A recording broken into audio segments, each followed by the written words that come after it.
உங்கள் பேபிஸ் 6 மாதத்துக்கு மேலே இருந்தாலே போதும் இந்த பீட்ரூட் இட்லியும் முருங்கைக்காய் சாம்பாரும் சூப்பராக செஞ்சு கொடுக்கலாம். பிரேக்ஃபாஸ்ட்டுக்கோ இல்லை டின்னருக்கோ கண்டிப்பாக செஞ்சு கொடுங்க. ஜம்முன்னு சாப்பிட்டு சூப்பராக தூங்குவாங்க. அது மட்டும் இல்லாமல் இதில் அயன், ஃபைபர், கார்ப்ஸ், ப்ரோட்டீன் எல்லாமே இருக்குது. ரொம்பவே ஹெல்த்தியான ஒரு டிஃபன் காம்போ. உங்கள் பேபிஸும் ரொம்பவே விரும்பி சாப்பிடுவாங்க. அது இல்லாமல் இதில் ஆட் பண்ணியிருக்க முருங்கைக்காய் பேபிக்கு டைஜஷனுக்கு ரொம்பவே ஹெல்ப் பண்ணும். ஆக்சுவலாக இது ஒரு 2-in-1 ரெசிபி. பேபிக்கு மட்டும் இல்லை, இது அம்மாவும் சாப்பிடலாம். எப்படி பண்ணுறதுன்னு பார்க்கலாமா? சின்னதாக இந்த மாதிரி ஒரு பீட்ரூட் எடுத்து தோல் சீவிட்டு ஒரு கிரேட்டர் எடுத்து நல்லா துருவி விட்டுருங்க. இந்த இட்லிக்கு பீட்ரூட்டுக்கு பதிலாக கேரட் கூட நீங்க ரீப்ளேஸ் பண்ணிக்கலாம். அவ்வளவுதான். இந்த மாதிரி நல்லா துருவிட்டு நம்ம வீட்டில் யூஸ்வலா அரைச்சி வைப்போம் இல்லையா, சோடா உப்பெல்லாம் சேர்க்காத அந்த மாவை எடுத்துக்கோங்க.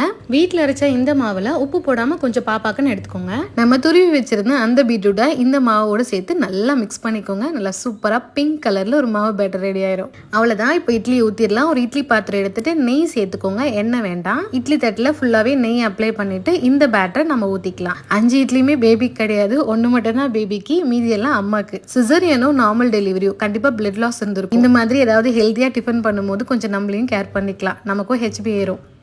15 மினிட்ஸ் ஸ்டீம் பண்ணதுக்கப்புறம் நம்ம idli ready. First month of ப்ரெக்னன்சியில் எனக்கு ஜஸ்ட் 8.2 தான் ஹெச்பி இருந்தது. அதுக்கப்புறம் டெய்லி இந்த பீட்ரூட் ஜூஸ் குடிப்பேன். அதுக்கப்புறம் வீக்லி ட்வைஸ் சோரட்டி சாப்பிட்டேன். மேஜிக் மாதிரி டெலிவரி டைமில் எனக்கு 13 பாயிண்ட் ஏறி இருந்தது. கண்டிப்பாக இப்போ எப்படியும் லாஸ் ஆகிருக்கும் எல்லாருக்கும். நீங்களும் இந்த பீட்ரூட் இட்லியை உங்களுக்கு சேர்த்து செஞ்சுக்கோங்க. இப்போ இந்த பீட்ரூட் இட்லிக்கு முருங்கைக்காய் சாம்பார் பண்ணலாமா? 6 மாத குழந்தைக்கு கூட இது சூப் மாதிரி அப்படியே கொடுக்கலாம். இந்த முருங்கைக்காய் சாம்பார் பண்ணுறதுக்கு ஒரு 3 ஸ்பூன் அளவுக்கு சிறுபருப்பு சேர்த்துட்டு ஒரு 3 to 4 டைம்ஸ் நல்லா இதை வாஷ் பண்ணிடுங்க. இப்போ இதில் ஒரு சின்ன வெங்காயம் கட் பண்ணி சேர்த்துக்கலாம். ஒரு பூண்டையும் அதே மாதிரி கட் பண்ணி சேர்த்துட்டு ஒரு சிட்டிக்கு அளவுக்கு மஞ்சத்தூளையும் சேர்த்துட்டு 1.5 கிளாஸ் அளவுக்கு தண்ணி சேர்த்துக்கோங்க. அவ்வளவுதான். இப்போ இதை அப்படியே எடுத்துட்டு போய் ஸ்டவ்ல வச்சிருங்க. கொஞ்சம் கொதிக்க ஆரம்பிச்சதுமே ஒரு முருங்கைக்காயை எடுத்து நல்லா தோல் எல்லாத்தையும் சீவிட்டு இதை இப்போ நல்லா கட் பண்ணி எடுத்துக்கலாம். கட் பண்ணும் போதே நார் ஏதாவது இருந்துச்சுன்னா அதையும் நல்லா இந்த மாதிரி உரிச்சிட்டு இது எல்லாத்தையுமே மொத்தமா அந்த பருப்பு கூடயே சேர்த்துக்கோங்க. ஒரு 10 நிமிஷத்துல இது எல்லாமே நல்லாவே வெந்துடும். வெந்ததுக்கு அப்புறமா இந்த முருங்கைக்காயை மட்டும் நம்ம தனியா எடுத்துக்கலாம். எல்லாமே நல்லா வெந்துருச்சு. நான் இப்போ ஸ்டவ் ஆஃப் பண்ணிட்டு முருங்கைக்காயை மட்டும் நான் தனியாக எடுத்துக்கிறேன். இந்த சாம்பாரை ப்ரெஷர் குக் மெத்தட்ல கூட பண்ணலாம். நான் இன்னைக்கு பாயிலிங் மெத்தட் தான் ப்ரிஃபர் பண்ணேன். கம்மியான குவான்டிட்டிங்கிறதுனால இப்போ உள்ள இருக்க அந்த பல்ப் எல்லாத்தையுமே இந்த மாதிரி ஒரு ஸ்பூன் வச்சு அழகா ரிமூவ் பண்ணி எடுத்துருங்க. விதையோட சேர்த்து நல்லா அழகா எல்லாமே தனியா வந்துடும். அவ்வளவுதான், முருங்கைக்காய் ரெடி.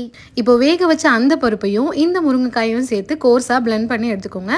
1 வயசுக்கு மேல உங்க குழந்தை இருந்ததுன்னா ஜஸ்ட் மேஷ் பண்ணி அப்படியே கொடுங்க. அவ்வளவுதான். இந்த சாம்பாருக்கு தாளிப்பு கூட தேவைப்படாது.